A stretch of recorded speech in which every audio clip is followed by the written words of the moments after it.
To join news at 6.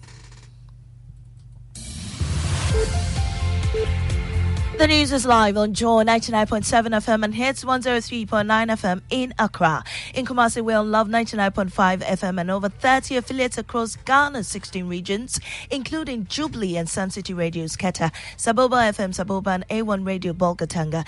Get radio, TV and online content on the myjoyonline.com interactive app for Android and iOS devices. Coming up, parts of Accra plunged into darkness one more time as some take to social media complaining about the failure of authorities to communicate an outage of this magnitude in business. Finance Minister hints Ghana would receive a draft term sheet from official creditors for restructuring of the country's $5.4 billion of bilateral debt. We've got details on the Joy Business Report. Also in this bulletin, opposition NDC clashes with NPP over proposal by former EC chairperson asking that courts to sanction political parties that go to court with electoral petitions that are found baseless. No, I disagree with the policy proposal by him. Yes, I agree with him.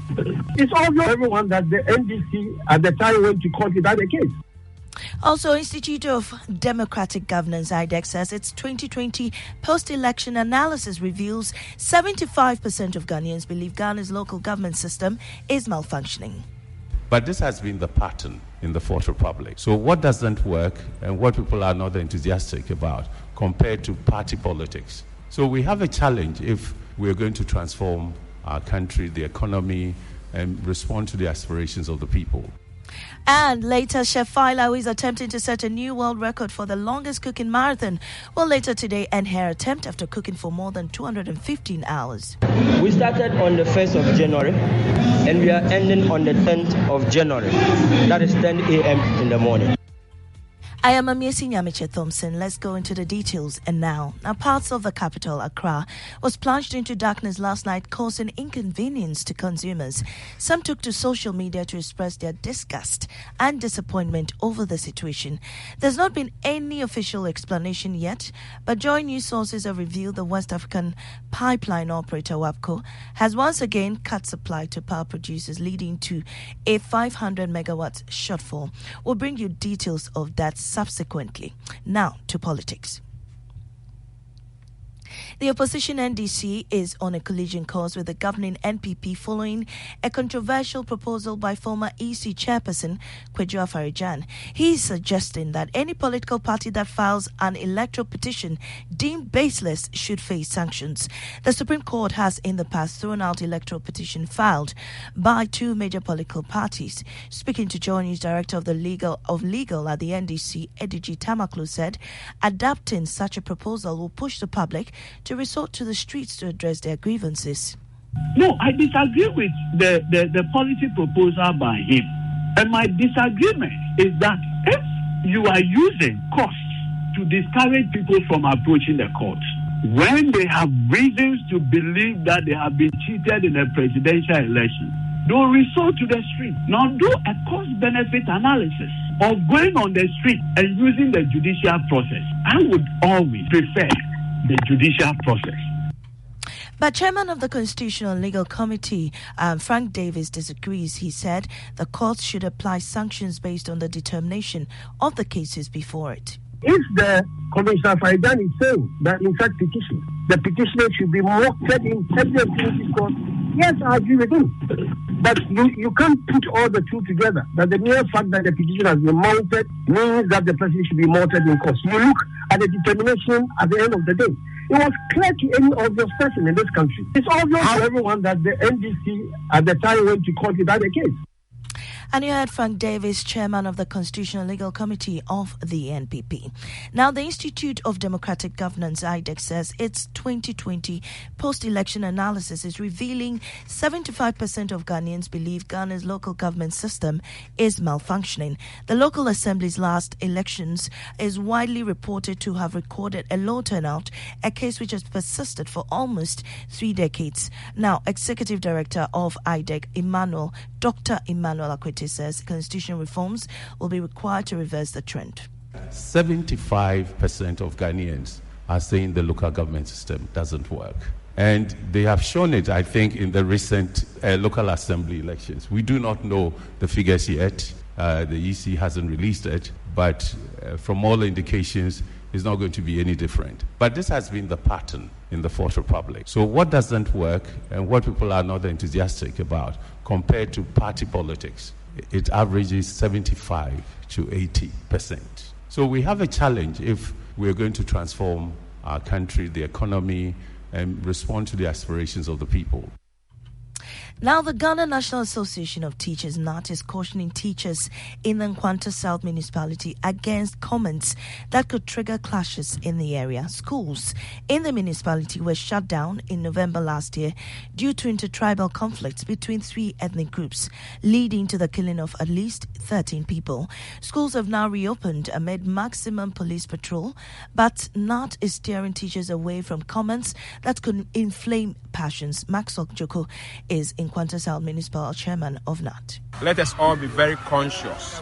Our speeches, whatever statements we make anywhere, should be statements of peace, building the community together. We must not joke with anything that will inflame passions. So if there is any teacher who will make a statement before a student in the name of joking, let us leave all jokes. We are not in normal times, and I'm sure things will become normal. Meanwhile, teachers there are also appealing for a review of the curfew protocols to compensate for lost hours, especially for Form 3 students who are preparing for the BEC. Our students were in Form 3. They have lost 245 contact hours.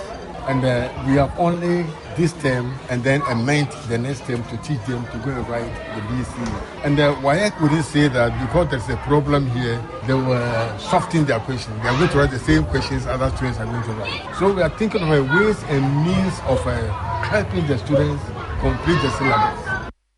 From Nkwanta, let's head to Brekum. The chief of Seniase and Kontihene of Brekum has summoned the owner of a goat farm facing evacuation due to an age-old custom to a meeting that will provide a possible solution to the problem. Joy News investigations point to an ultimatum which elapsed last year, ordering residents to remove all goats from the town. CEO of Sementia Learning of the development, Frederick Bennett, says he has been given 2 weeks to relocate because the gods of Brekum forbade the rearing of goats in the town. But the chief of the town says he is not aware of such orders from the traditional council. Love FM's Erastus Saridonko has more. Brekum, an old town in the Bono region, set up as a security post by the Ashantis. You could keep cattle, sheep, any type of bird or animal, but it's a taboo to rear goats.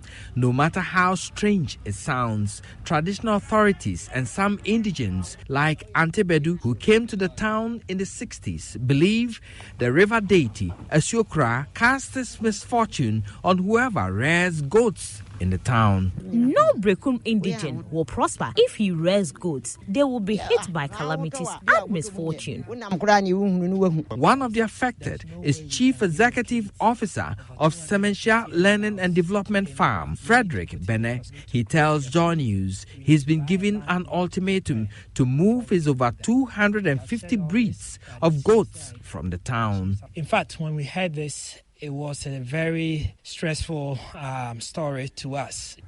But the chief of Snase and Kontihene of Brekum, Osahene Asomajaman Sebi, wants Sementia Farms to meet Nananum for an amicable resolution. I don't know whoever gave him that order because we haven't met on it at the traditional council level, and that place happens to be the highest decision body for the traditional council. We haven't taken any decision over his removal from our land. So I would just advise him, he should come down and let's talk. And that was Erastus Saridonko's report. Now, Chef Fila to Abdul Razak, who is attempting to set a new Guinness World Record for the longest cooking marathon, will today hang her apron and rest her cooking ladles. Now, currently, she has cooked for more than 210 hours. Manager of Chef Fila, Nadamba, says Fila is willing to hit the 240-hour mark. However, they've taken the hard decision to end her world record attempt earlier than that. Many are concerned about her health, but member of her health team and clinical health psychologist Peter Amado says Fila's vitals are encouraging. what we will call kitchen accident, we have not heard of. So that is to tell us that she's mentally alert and very conscious of what is happening in the kitchen. And so we have no cause to worry. The only aspect of this has to do with the fact that managers think that this must stop at a point. And that's how we end the bulletin this morning. In our top story, you heard that part of Accra was plunged into darkness one more time as Sam took to social media complaining about the failure of authorities to communicate the outage of this magnitude. I am Amazing Amateur Thompson. Business is up next on the Super Morning Show.